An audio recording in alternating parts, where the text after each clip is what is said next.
Oscar Piastri won his first ever Formula One race in the Hungarian Grand Prix, following a lengthy McLaren team order saga with Lando Norris in the final stint. And this didn't go as McLaren would have liked.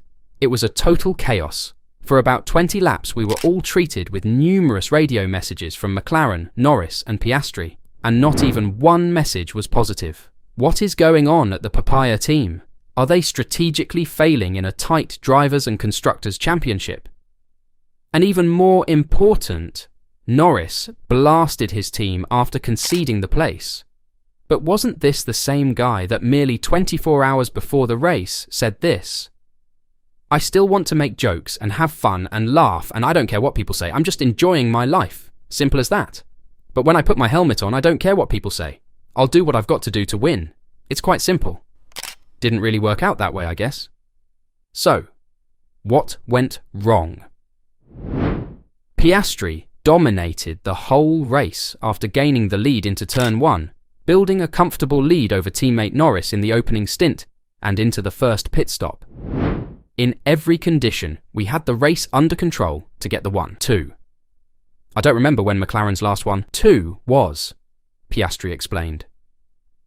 Despite McLaren's intention to manage the race by giving Norris undercuts with the sole purpose of covering off the cars behind, the plot developed when Piastri lost time on the exit of turn 11 to bring Norris within 1.5 seconds. The Australian driver managed to maintain his lead heading into the final pit stops, and although knowing Norris would undercut him in the final set of pit stops, Piastri was urged not to worry about his teammate, with the assumption that McLaren would swap positions. Norris therefore took his stop on lap 45 and began to turn in fast lap times on the medium tyre, while Piastri called in on lap 47 and, as predicted, was undercut by Norris. Told to exchange positions whenever possible, Norris became increasingly refractory, telling the team that he would only consider doing so if Piastri caught up, citing his younger teammates' fresher tyres. Norris had stretched his advantage to 6 seconds, although first displaying little inclination to cooperate. "I know you'll do the right thing," engineer Will Joseph urged Norris over the radio as he maintained a 4-second lead over Piastri in the latter stages of the race. Norris was then urged to keep his tyres intact, a repeated and subtle instruction to allow Piastri back pass. "I promise I'm trying to protect you," Norris was informed, but by this point he was more than 5.7 seconds ahead. "The longer we leave this, the riskier it gets," was Piastri's short appeal to retake the lead. Norris was then given a sterner request. "There are 5 laps to go. The way to win a championship is not by yourself. It's with a team. You're going to need Oscar, and you're going to need the team." As the directions to Norris got more stringent, the Briton ultimately gave in and slowed down on the start-finish straight at the start of lap 68, handing Piastri the lead and assuming second position. Norris finally sacrificed his lead and let Piastri pass, but he followed the sister McLaren home in the closing 3 circuits. The longer you leave, the team orders call, the more you get a bit nervous. But it was well executed by the team. It was the right call. "I put myself in the right position at the start," Piastri said directly after the race, after Norris ultimately gave back the position. When Nico Rosberg explicitly asked Norris about his opinions on the team instructions and the growing tension, he was succinct. "The team asked me to do it, so I did it, and that's it." With McLaren outscoring Red Bull, the Constructors' Championship lead is just 61 points, giving Norris confidence that it would be able to fight for the championship again this year. "For sure, definitely as a constructor, 2 good drivers and an amazing team. Absolutely," added Norris. "I think it will still be difficult, still a long way to go. Today was our day. Spa, it can change completely, so we'll keep pushing and we'll try to do more of the same. But it does make me question. With Verstappen and Hamilton causing chaos behind them, leaving Verstappen 5th, shouldn't Norris have taken the win after all? This would have given him an additional 7 points, and with the current gap of 76 points between Norris and Verstappen, and with the knowledge that the McLaren is the fastest on the grid, this could have been a big statement regarding the Drivers' Championship. The funny thing about this is that before the race on, Norris was criticised for exactly what happened today, being a pushover. Norris's driving style and attitude on track got attention due to missing out on possible wins in Canada, Austria, and the United Kingdom. One accusation is that he has been too kind in his confrontations with Red Bull rival Max Verstappen, despite making contact with the world champion in Austria. It derives from his reputation for having a fun sense of humour and being a bit of a practical joker, which is enhanced by the Drive to Survive series and his social media presence. And this race ending won't help him in this as well. When questioned if his personality was holding him back in his quest for race victories, the McLaren driver replied there was no link and that he didn't want to hear people think he was too soft. He said, "I don't really care what people say. I'm a nice guy, and I try to be respectful in every way that I can."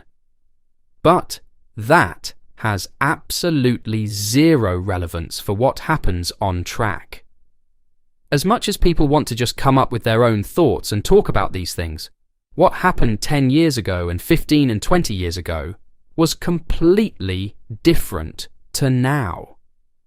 So if I want, I can be a lot more of a dick and act like an idiot and have that persona and make people think that, but I don't need to. I don't want to. I still want to make jokes and have fun and laugh, and I don't care what people say. I'm just enjoying my life. Simple as that. But when I put my helmet on, I don't care what people say. I'll do what I've got to do to win. It's quite simple. But is this still the reality after what just happened a couple of hours ago? I mean, what's your take on that? To me, it seems like McLaren were more worried with Oscar being originally up front and the Constructors' Championship instead of the Drivers' one, which is something they, in all fairness, could also take home if they would have prioritised it in recent races. But who knows? This could have well been McLaren's way of saying sorry to Piastri after what happened at Silverstone, when they left him out of the pits for too long, twice. In the end, and after all the drama of the race, Oscar Piastri believes McLaren did the right thing by convincing Lando Norris to give back the place. Speaking about the situation, Piastri said, "The longer you leave it, of course, the more you get a bit nervous, but it well executed by the team. And yeah, I think it was the right thing. I put myself in the right position at the start, and yeah, with the different strategy we had, yes, my pace probably wasn't as quick as I would have liked in the last stint, but I was still in the right position to make it happen. So, yeah, well executed from the team." While the team order drama obscured the team's commanding 1-2 finish, both drivers hailed the car's performance. Speaking about the MCL 38, Piastri said, "It's a beast at the moment. It's fast in every condition. I think today we had it under control completely, and yeah, amazing feeling to just be able to manage the race like that with both cars and secure a 1-2. I don't know when our last 1-2 was, but I think it's a long time ago, the 2021 Italian Grand Prix with Daniel Ricciardo and Norris. So incredibly happy for the whole team, and nice to get my first win on the board." Norris added, "An amazing day for us as a team. I think that's the main thing. Honestly, I'm so happy. It's been a long journey to get to achieving this on merit, and that's exactly what we did today, and I think a long way clear of the rest. So we did it in style as well. A good one, too, by the team. And of course, to Oscar, he had a good start. He got me off the line, and he controlled the race as well, so yeah, it was coming at some point, and he deserved it today." We all saw what happened this weekend. McLaren instructed Norris to allow Piastri back through, most likely to make up for Silverstone. But with everything up for grabs this season, were McLaren correct? Or should Norris have claimed the victory? What are your thoughts? Let me know them in the comments down below.